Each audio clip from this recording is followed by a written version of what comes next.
Bharatiya Janata party इस चुनाव में पूर्ण बहुमत के साथ सरकार बनाने के आत्मविश्वास के साथ मैदान में उतरी है। पॉलिटिकल स्टेबिलिटी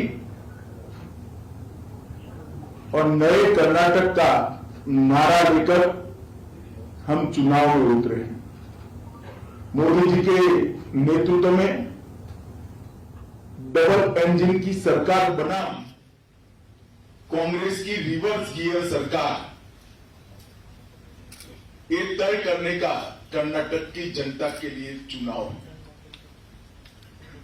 और भारतीय जनता पार्टी इस चुनाव में डबल इंजन की सरकार के अब तक 4 साल में जो फायदे कर्नाटक की जनता को, कर्नाटक के गरीबों को और कर्नाटक के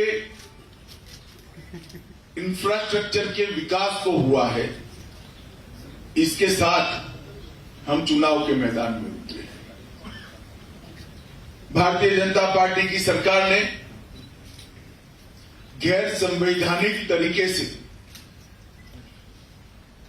तुष्टीकरण की राजनीति को आगे बढ़ाने के लिए कांग्रेस ने धर्म के आधार पर जो रिजर्वेशन किया था उसको रद्द कर एससी, एसटी और ओबीसी की कैटेगरी में लिंगायत और वोकलिगा समाज के रिजर्वेशन के प्रतिशत में वृद्धि कर बहुत समय के बाद सामाजिक न्याय को आगे बढ़ाने का काम किया है।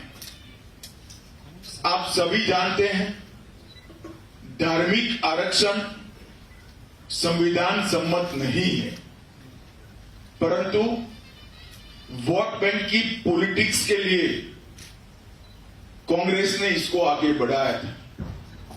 कांग्रेस के लिए कर्नाटक जन कल्याण का मुद्दा नहीं है, कर्नाटक के विकास का मुद्दा नहीं है।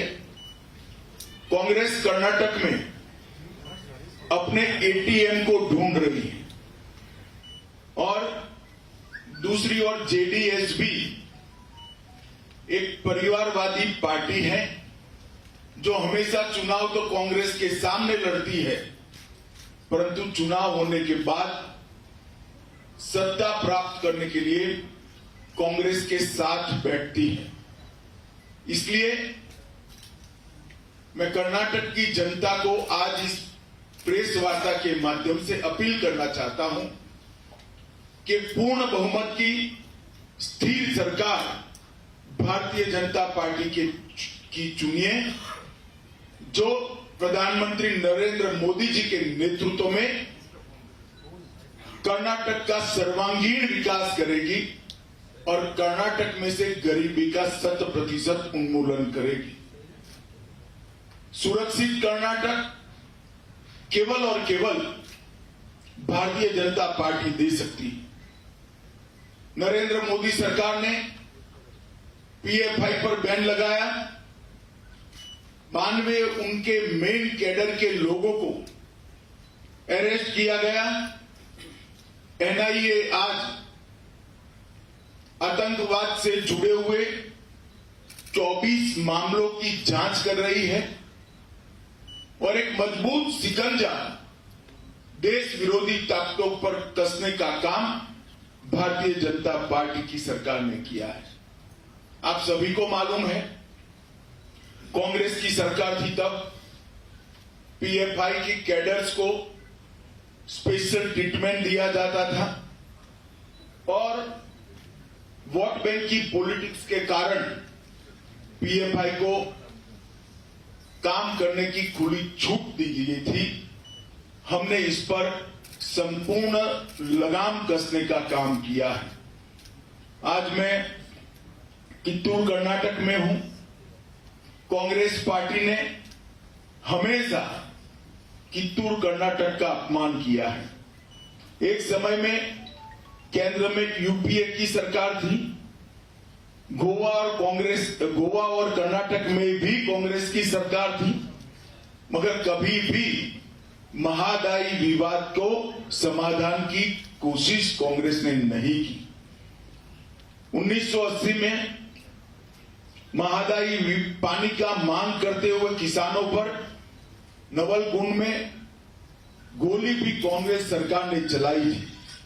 ये हमारी सरकार है जिसने सभी को साथ रखते हुए, सभी को न्याय देते हुए हमने मुद्दे का समाधान कराने का प्रयास किया था। ऊपरी भद्रा परियोजना 5,300 करोड़ रुपए की केंद्र सरकार ने मंजूर की है। अपर कृष्णा 5,000 करोड़ से ज्यादा का अनुदान दिया है। कलसा बंडूरी 1,000 करोड़ रुपया से ज्यादा हमने अनुदान दिया है। और कर्नाटक के कुल 7 शहरों को स्मार्ट सिटी के तहत चुना गया, जिसमें बेंगलुरु, बेलगावी, दावणगिरी, हुबली, धारवाड़, मंगलूर, शिवमोगा और तुमकुर है। हुबली और धारवाड़ दोनों कित्तूर कर्नाटक के महत्वपूर्ण शहर है, जिसके विकास के लिए 1,000 करोड़ रुपए के 62 प्रोजेक्ट चल रहे हैं। हमने केरूर लिफ्ट सिंचाई परियोजना भी आगे बढ़ाई है। इसके साथ साथ कित्तूर कर्नाटक में बेलगावी कित्तूर धारवाड़ रेलवे परियोजना 150 करोड़ की लागत से, बागलकोट कुदाची रेलवे परियोजना 210 करोड़ की लागत से, खज्जी धोनी लोकापुर रेलवे परियोजना 140 करोड़ की लागत से, गड़ग एलवी की रेलवे लाइन 600 करोड़ की लागत से हमने आगे बढ़ाई है। स्वास्थ्य के क्षेत्र में बेलगावी में किडवई क्षेत्रीय कैंसर केंद्र को 130 करोड़ रुपया दिया है और हावेरी में एक नया मेडिकल कॉलेज 300 करोड़ रुपए की लागत से बनाया है। सीगांव में टेक्सटाइल पाइप की आधारशिला रखी गई है। न केवल इससे रुई के किसानों को फायदा होगा, 10,000 से ज्यादा युवाओं को नौकरी भी मिलेगी। हावेरी में एक मेगा डेयरी 1 लाख लीटर के उत्पादन की क्षमता के साथ करा है। और गन्ना किसानों के लिए कांग्रेस के समय में 2100 रुपया प्रति टन एफआरपी दी जाती थी, आज 3,150 रुपया एफआरपी दी जाती है। ये बहुत बड़ा गन्ना किसानों के लिए फायदा है। 33 कंपनियों ने धारवाड़ और अन्य जिलों में 10,000 से अधिक लोगों को रोजगार देने वाले कारखाने लगाए हैं। विजयपुरा में एक हवाई अड्डा का निर्माण भी हो रहा है।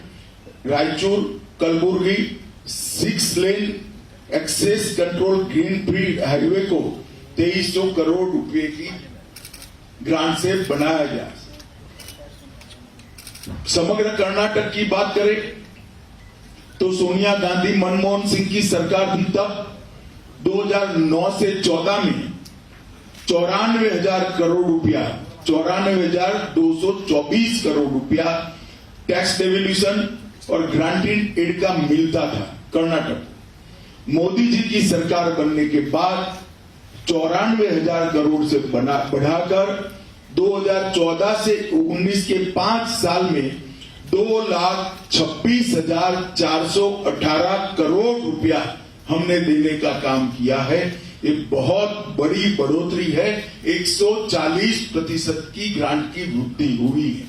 उसी तरह से टैक्स डेवल्यूशन और ग्रांटिंग एड का योग करें तो 22,000 करोड़ मिलता था, इसकी जगह 3 गुना कर 75,220 करोड़ रुपया कर्नाटक को मिलता है। हमने बहुत सारे मेजर प्रोजेक्ट भी करे। New Mangalore port authority 3,800 crore का प्रोजेक्ट, 10 लेन बेंगलुरु मैसूर एक्सप्रेस 8,000 करोड़ की लागत से प्रोजेक्ट, बेंगलुरु चेन्नई एक्सप्रेस 17,000 करोड़ की लागत से प्रोजेक्ट, बिदर कलबुर्गी बेल्लारी 7,600 करोड़ की लागत से, पहली दक्षिण भारत की वंदे भारत ट्रेन मैसूर चेन्नई मोदी जी ने लोकार्पण किया है। शिवमोगा और कलबुर्गी में हवाई अड्डे का उद्घाटन हुआ है। हसन, विजयपुरा, कोल्लार और रायचूर में हवाई अड्डों का निर्माण शुरू हो चुका है। 7 मॉडल विश्वविद्यालय चामराजनगर, बीदर, हावेरी, हासन, कोडागू, कोप्पल और बागलकोट के अंदर हमने शुरू किया है और रायचूर और धारवाड़ में 2 ट्रिपल आईटी भी शुरू किए हैं। हमने मैसूर में एक टेक क्लस्टर बनाया है, मैसूर में फिनटेक क्लस्टर भी बनाया है। कर्नाटक में भारत का पहला सेमीकंडक्टर मैन्युफैक्चरिंग प्लांट स्थापित करने के लिए एमओयू किया गया है। 9 नए औद्योगिक क्लस्टर विकसित किए जा रहे हैं और पिछले 4 साल में हमने 55 लाख रोजगारी का सृजन भारतीय जनता पार्टी की सरकार ने किया है। गरीब कल्याण की मैं बात करूं तो प्रधानमंत्री आवास योजना के तहत 4,10,000 घर गरीबों को दे चुके हैं। जल जीवन मिशन के तहत 43 लाख घरों में शुद्ध पीने का पानी पहुंचाया है। लगभग 48 लाख परिवारों को शौचालय की सुविधा हमने दी है।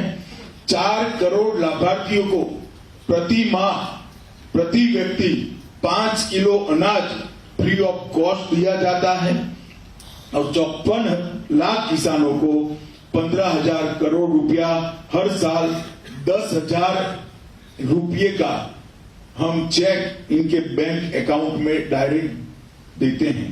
आयुष्मान भारत योजना लगभग 1.38 करोड़ लाभार्थी है और 37 लाख कनेक्शन उज्ज्वला के गैस योजना के भी हम दे चुके हैं। मित्रों, एक और सत्ता के लिए आंतरिक मतभेदों के साथ जनता के सामने आई हुई कांग्रेस तुष्टीकरण की राजनीति और तुष्टीकरण की राजनीति के चलते कर्नाटक की सुरक्षा को ताक पर रखने वाली कांग्रेस और दूसरी ओर सुरक्षित कर्नाटक, नया कर्नाटक और राजनीतिक स्थिरता के नारे के साथ मोदी जी के नेतृत्व में मैदान में उतरी हुई भारतीय जनता पार्टी में आज मुझे तो विश्वास है, मैं 14 दिन चुनाव के पहले गुजार चुका हूं कर्नाटक में। कर्नाटक की जनता पलक पावड़े बिछाकर भारतीय जनता पार्टी का स्वागत कर रही है। मुझे विश्वास है कि पूर्ण बहुमत की भारतीय जनता पार्टी की सरकार बनने जा रही है। मेरी कर्नाटक की जनता से करबद्ध निवेदन है कि आप भारतीय जनता पार्टी का समर्थन करिए और एक पूर्ण बहुमत की सरकार के माध्यम से सुरक्षित कर्नाटक, विकसित कर्नाटक और राजनीतिक स्थिरता वाला कर्नाटक हम आपको देंगे। ये हमारा वादा है। मोदी जी ने कर्नाटक के विकास के लिए कोई चीज बाकी नहीं छोड़ी है। अगले 5 साल भी डबल इंजन सरकार ही कर्नाटक का भला कर सकती है, ये हमारा वादा है।